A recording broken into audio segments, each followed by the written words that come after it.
इस वीक अगर आपने अपना डीमैट अकाउंट खोला होगा तो एक सेकंड के लिए लगा होगा मैंने गलत टाइम पे मार्केट में एंटर कर लिया क्या। क्योंकि मंडे से फ्राइडे तक स्टॉक मार्केट ने सिर्फ नंबर्स नहीं गिराए, उसने कॉन्फिडेंस भी टेस्ट किया है। पर जो हुआ वो सिर्फ इंडिया की कहानी नहीं थी। मंडे को मार्केट रेड से ओपन हुआ। ट्यूसडे सोचा था कल रिकवरी होगी, और वेंसडे आया और मार्केट प्रैक्टिकली बोलता है बेटा पिक्चर अभी बाकी है। इस वीडियो में मैं एग्जैक्टली बताऊंगी इस वीक मार्केट के साथ क्या गेम खेला गया, जियोपॉलिटिक्स से लेकर ग्लोबल मनी फ्लो तक, और नेक्स्ट वीक हम मार्केट से क्या एक्सपेक्ट कर सकते हैं। 19 जनवरी से 23 जनवरी तक का ये वीक वीक सेंटिमेंट के नाम रहा। सेंसेक्स और निफ्टी ने बहुत वॉलेटिलिटी दिखाई। सेंसेक्स मंडे को 324 पॉइंट्स डाउन और फ्राइडे को मिड सेशन में 770 पॉइंट्स ड्रॉप तक गया। निफ्टी भी 25,100 के नीचे टेलिंग प्रेशर देखा। कुछ हैवी वेट स्टॉक्स ने इस ड्रॉप को एक्सेलरेट किया। Reliance Industries, ICICI bank, Eternal, Titan, Adani ports, सब ने हैवी सेलिंग फेस की। सेंटिमेंट्स वीक क्यों हुआ? Simple, global risk aversion increased, dollar strengthened, foreign capital flowed out of emerging markets, और सबसे बड़ा reason global tariff and trade uncertainties. World Economic Forum Davos में trade और सिक्योरिटी मैटर्स हाईलाइटेड हुए। US, Europe और Greenland tensions ने global risk appetite को pressure दिया। Russia Ukraine conflict still simmering, energy और कमोडिटी मार्केट में डिसरप्शंस विजिबल रहा। जब ग्लोबल मार्केट फियर ऑफ होती है तो इक्विटी मार्केट पे सेलिंग प्रेशर ऑटोमेटिकली बढ़ जाता है। अब बात करते हैं प्रीशियस मेटल्स की। गोल्ड और सिल्वर वीकली ओपन में दोनों ऑल टाइम हाई पे थी, फिर sudden crash. Silver ETFs crashed 10 to 15% while the metals themselves fell around 2 to 3%. Gold ने भी मिड वीक में हैवी सेलिंग देखी।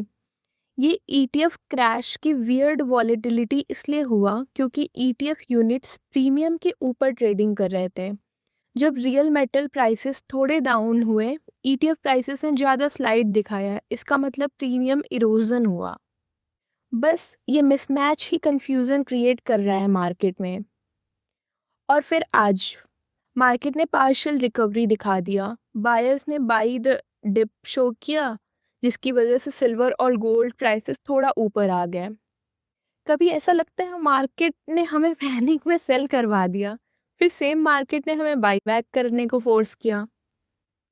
एक साइड हैवी वेट्स डाउन तो दूसरी साइड कुछ स्टॉक आउट परफॉर्म भी हुए। InterGlobe aviation, tech Mahindra, HUL, Bajaj finance, ये वो नेम्स हैं जो डाउन ट्रेंड में भी सपोर्ट दे रहे थे। इसका मतलब ये नहीं कि सब बेयरिश हैं, बस सेक्टोरल रोटेशन बिट गया है। यूएस मार्केट ने ओवरनाइट वॉलेटिलिटी दिखाई। डॉलर स्ट्रेंथ ने कमोडिटी डिमांड को इम्पैक्ट किया। चाइना डिमांड स्टोरीज ने मेटल सेंटिमेंट पे मिक्स्ड सिग्नल्स दिए। इन शॉर्ट, स्टॉक्स, कमोडिटीज और करेंसीज सब एक साथ रिएक्ट कर रहे थे based on global news, not just India specific events. So next week market सिर्फ रिजल्ट्स या चार्ट पे नहीं चलेगी, 3 रियल चीज़ों पे चलेगी: पॉलिसी, प्राइसेस और panic. First, tariff tension. US side से इंपोर्ट ड्यूटीज़ की बात वापस आ रही है। सिंपल लैंग्वेज में, अगर कंट्रीज एक दूसरे पे टैक्स बढ़ाती हैं तो कंपनीज का कॉस्ट बढ़ता है, प्रॉफिट घटता है, और मार्केट को ये बिल्कुल पसंद नहीं। सेकेंड, ईटीएफ का कंफ्यूजन। इस वीक गोल्ड और सिल्वर ईटीएफ ने वियर्ड बिहेव किया। कुछ ईटीएफ पहले ज़्यादा गिरे, फिर अचानक मेटल से ज़्यादा रिकवर कर गए। मतलब प्राइसेस जो स्क्रीन पे दिख रहे थे वो हमेशा असली गोल्ड सिल्वर के प्राइसेस से मैच नहीं कर रहा। रिटेल इन्वेस्टर्स के लिए रिस्की है क्योंकि आप एसेट नहीं, डिमांड सप्लाई का मूड बाई कर रहे हो। थर्ड, डॉलर और फॉरेन मनी। अगर डॉलर स्ट्रॉन्ग रहा और फिल ने सेलिंग कंटिन्यू रखी तो इंडियन मार्केट पे प्रेशर बना रहेगा। तो नेक्स्ट वीक लॉजिक सिंपल है: tariff news equal to sentiment, ETF pricing equal to risk, foreign money equal to direction. इस वीक ने हमें सिखाया कि मार्केट सिर्फ नंबर्स नहीं दिखाता, मार्केट कॉन्फिडेंस, फियर, ग्रीड और साइकोलॉजी भी दिखाता है।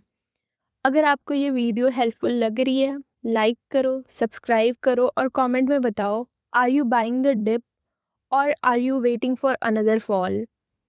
मैं मिलती हूँ नेक्स्ट वीक मार्केट रैप के साथ। Till then, stay informed, stay काम।